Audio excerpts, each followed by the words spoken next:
नमस्कार दोस्तों। ये कहानी है राजवीर के, जो कि पेशे से एक ड्राइवर है।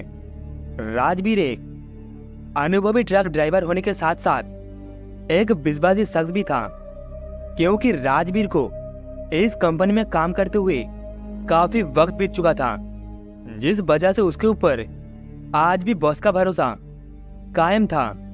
रात में ड्राइव करने की बात हो या फिर दिन में किसी महत्वपूर्ण कार्य करने का काम हो, हर काम को सबसे पहले कंपनी के बॉस की तरह राजवीर को ही दिया जाता था। शनिवार की एक रात, जो राजवीर के लिए एक मनहूस रात साबित होने वाले थे। उस दिन राजवीर अपने कमरे में बिस्तर पर आराम कर रहा था कि उसे डिलीवरी का बड़ा ऑर्डर मिल गया। उस दिन राजवीर अपने आप को काफी थका महसूस कर रहा था, जिस कारण उसकी हिम्मत नहीं थी कि वो इस वक्त डिलीवरी करने जा सके। उस वक्त रात के 7 बज रहे थे। फिर राजवीर कुछ टाइम के लिए अपने बिस्तर पर लेट गया ताकि उसकी थकान दूर हो सके। राजवीर 2 घंटे के बाद वापस उठ गया और अपने ट्रक की ओर चल पड़ा।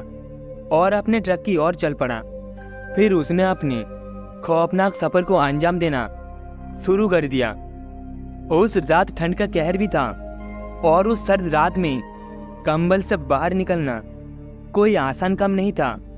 खैर, राजवीर अपने ट्रक के अंदर दाखिल हुआ और फिर अपना ट्रक ड्राइव करता हुआ सबसे पहले उस फैक्ट्री के अंदर पहुंच गया, जहां से राजवीर को सारा सामान डिलीवरी करने के बाद वहां से निकलना था। लिहाजा राजवीर ने सारा सामान ट्रक के अंदर लोड करवाया और फिर अपने ट्रक स्टार्ट करते हुए जगमल नगर की तरफ रवाना होने लगा। सर्दी के उस मौसम में राजवीर अपने ट्रक को भगाता हुआ रास्ते काटने लगे। राजवीर के साथ उसका सहकर्मी यानी कि हेल्पर भी मौजूद था, लेकिन शायद उसे भी उस कड़कड़ाती ठंड के अंदर गर्म कंबल से बाहर निकलने में कठिनाई हो रही थी। वो ट्रक में पड़ी खाली सीट पर जाकर लेट गया। राजवीर की गाड़ी में म्यूजिक काफी तेज बज रहा था और उससे भी तेज दौड़ रही थी। राजवीर की गाड़ी तभी NH 57 के उस हाईवे पर ट्रक के ऊपर से कुछ नीचे गिर पड़ा। सही से देखने पर वो कोई इंसान जैसा लग रहा था, लेकिन जब राजवीर अपने ट्रक से नीचे उतरकर उसे देखने लगा तो वहां पर ऐसा कुछ भी मौजूद नहीं था। लेकिन ट्रक के ऊपर से जरूर कुछ तो गिरा था, मगर जब राजवीर की इतनी हिम्मत नहीं थी कि वो उस हड्डी जमा देने वाली बर्फबारी में कुछ पल और ट्रक के बाहर बिता सके, लिहाजा राजवीर वापस लौटता हुआ अपने ट्रक में दाखिल हुआ और फिर से ट्रक को ड्राइव करने लगा।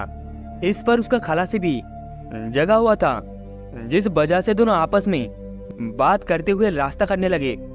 लेकिन फिर अचानक ही राजवीर का ध्यान सागौन के पेड़ पर गया, जो सामने की ओर मौजूद था। उस पेड़ के ऊपर कोई बैठा हुआ था, शायद कोई बंदर या फिर कोई इंसान था। देखने में वो बिल्कुल किसी इंसान की तरह महसूस हो रहा था। इससे पहले कि राजवीर उसे ठीक से देख पाता कि ट्रक उससे काफी आगे निकल चुके थे, लेकिन एक बार फिर ट्रक के ऊपर कोई चीज गिरने की आवाज आई। लेकिन इस बार राजवीर ने ट्रक को रोकना सही नहीं समझा और वो लगातार ट्रक को भगाता गया। लेकिन थोड़ी देर के बाद उनके ट्रक के पीछे रखा सामान इधर से उधर बिखरने लगा। ये देखकर राजवीर भी थोड़ा हैरान था।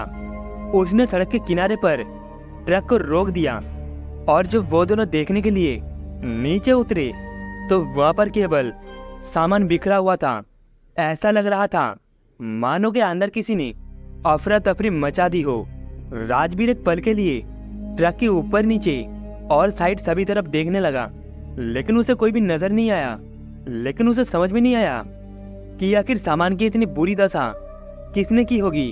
राजवीर और उसका खलासी दोनों ट्रक में पड़े सामान को एक बार फिर से सेट करने लगे और सारा का सारा सामान सेट करने के बाद वो दोनों वापस ड्राइविंग सीट पर जाकर बैठ गए और फिर कुछ देर के बाद वहां से ट्रक चल पड़े। रात के लगभग 11 बज रहे थे और चारों तरफ सन्नाटा पसरा हुआ था। उस जंगल के अंदर उसी ट्रक की आवाज गूंज रही थी। इसका मतलब कि ये इलाका एकदम वीरान था। राजवीर और उसका खलासी अभी अभी सामान को सेट करने के बाद ट्रक को ड्राइव कर रहे थे कि अचानक से राजवीर का हाथ कोई पीछे की तरफ खींचने लगा, जिस वजह से ट्रक का संतुलन बिगड़ता जा रहा था।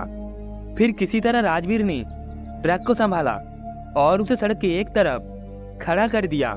फिर राजवीर अपने ट्रक में चारों ओर का नजारा देखकर एकदम से चौंक गया, क्योंकि अब ट्रक के अंदर से वो सारा सामान गायब था जिसकी डिलीवरी करनी थी। उस वक्त राजीव डर सा गया था।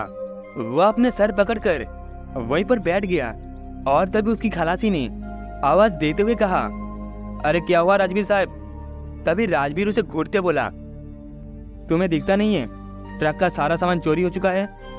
तभी उसका खलासी हैरान होते हुए बोला, क्या आपका दिमाग तो ठीक है ना? सामान तो अभी भी ट्रक के अंदर है।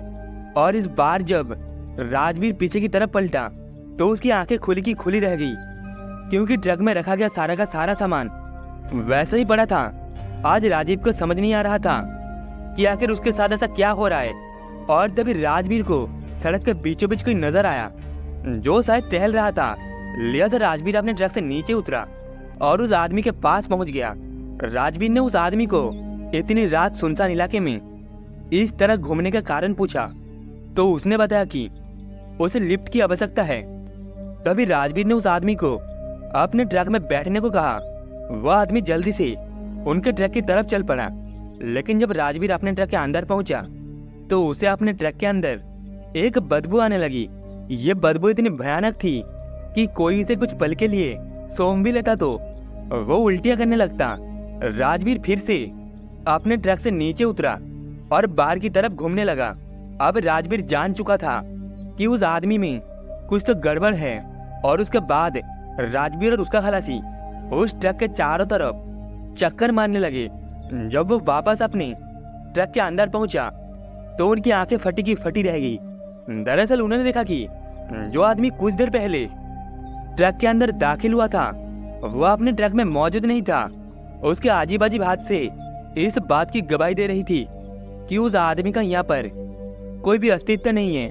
कुछ देर के बाद जब राजवीर और उसका खलासी ट्रक में दाखिल हुए कि तभी उनके ट्रक के सामने एक काला काला साया मंडराने लगा, जो देखने में बहुत ही डरावना था। लिहाजा राजवीर ने तुरंत ट्रक का गियर डाला और ट्रक को निकलने लगा। लेकिन जब उसने ट्रक के एक्सीलेटर पर अपना पांव रखा तो उसके ट्रक सिर्फ एक जगह पर स्थित रह गई। ऐसा लग रहा था मानो ट्रक वहां पर चिपक सा गया हो। और उसके बाद में राजवीर फिर से अपने खलासी के साथ ट्रक से नीचे उतरा और अपने निगाहें दौड़ाने लगा, लेकिन अभी भी उसे किसी भी समस्या का पता नहीं चल पाया। ट्रक बस एक जगह पर रुकी हुई थी, मानो किसी ने ट्रक को जकड़ सा लिया हो। तभी राजवीर को सफेद सफेद कपड़े में लिपटा एक आदमी अपने तरफ आता हुआ दिखा। वह आदमी अपने आप ही दोनों में उसी तरफ चलता जा रहा था कि तभी राजवीर ने उस आदमी को टोकते हुए अपनी तरफ बुलाने लगा। वह आदमी भी बिना कुछ सोचे समझे उन्हीं की तरफ चल पड़ा। राजवीर ये नहीं जानता था कि आखिर वह आदमी इतनी रात को यहाँ पर क्या कर रहा है। वह आदमी ट्रक के पास पहुंचा, लेकिन जब राजवीर की नजर उसके चेहरे पर पड़ी तो उसका दिल दहल उठा, क्योंकि उसने पाया कि ये तो वही आदमी था जो कुछ देर पहले उनके ट्रक के अंदर दाखिल हुआ था। और साथ ही अब उसका चेहरा भी एकदम से बदलने लगा। उसके चेहरे पर खरोच के निशाने बने हुए थे और साथ ही उसका आकार भी एक नॉर्मल इंसान के मुकाबले धीरे धीरे काफी तेज से बढ़ने लगा। कुछ देर के बाद उसके हाथों के नाखून भी काफी विशाल बन चुके थे और साथ ही वो हैवान धीरे धीरे राजवीर की तरफ बढ़ने लगा। इससे पहले कि वो उनके पास पहुंच पाता कि राजवीर ने अपने खलासी को जल्दी से अपने ट्रक में बैठने का इशारा किया। वो दोनों भागते हुए तुरंत ही ट्रक के अंदर दाखिल हुआ और ट्रक के दरवाजे को पूरी तरीके से लॉक कर दिया। लेकिन तभी ट्रक के बाहर जोरों से हलचल होने लगी। ऐसा लग रहा था मानो कोई ट्रक पर पत्थर मार रहा हो। और तभी राजवीर की नजरें सामने की तरफ खड़े एक आदमी पर पड़े, जो एक बार फिर राजवीर को अपनी तरफ आने का इशारा कर रहा था। लेकिन राजवीर इतना पागल नहीं था कि वो उस आदमी के इशारे से अपने ट्रक के नीचे उतरकर उसके चंगुल में फंस जाए। वो सिर्फ ट्रक में बैठा रहा, लेकिन थोड़ी देर के बाद उसे नीचे उतरना ही पड़ा, क्योंकि जब उसने देखा कि सामने की ओर उसका खलासी ट्रक के नीचे खड़ा होकर उसे बुलाने का इशारा कर रहा था, तो सचमुच उसके होश उड़ गए, क्योंकि कुछ देर पहले उसका खलासी उसके बगल वाली सीट पर बैठा हुआ था और वो बिना दरवाजा खोले बाहर कैसे गया। और उसके बाद जब राजवीर अपने ट्रक से नीचे उतरने ही वाला था तो किसी ने उसका हाथ पकड़कर अंदर खींच लिया, और जब उसने उस हाथ की तरफ देखा तो उसने पाया कि उसके पास उसी का खलासी खड़ा था जो उसे ट्रक के सामने खड़ा हुआ दिखाई पड़ रहा था। वो समझ चुका था कि जरूर ये कोई छल है और अब ट्रक से नीचे ना उतरने में ही उसकी भलाई है। और फिर वो चुपचाप अपने ट्रक में ही बैठा रहा और सामान की डिलीवरी तो दूर की बात, पूरी रात राजवीर अपने खलासी के साथ उसी ट्रक में बैठा रहा। फिर जब सूरज की किरणें धरती पर पड़ी और चारों तरफ गाड़ियों का आगमन होने लगा, और इस वक्त राजवीर अपने खलासी के साथ ट्रक के अंदर एक गहरी नींद में लेटा हुआ था। फिर जब सूरज की किरणें राजवीर को छुआ तब जाकर राजवीर ट्रक से नीचे उतरा। अब उसका खौफ भी खत्म हो चुका था। वो जानता था कि दिन के समय काली ताकतें हमला नहीं कर पाएगा। फिर वो अपना ट्रक लेकर वापस अपने फैक्ट्री में लौट गया। लेकिन दोस्तों, आज भी इस घटना का जिक्र करते वक्त राजवीर के पसीने छूट जाते हैं। तो दोस्तों, इस कहानी में बस इतना ही। कहानी आपको कैसी लगी कमेंट में बताना। कहानी आपको अच्छी लगी हो तो वीडियो को एक लाइक एंड चैनल को सब्सक्राइब जरूर से कर देना। मिलते हैं अगली कहानी में।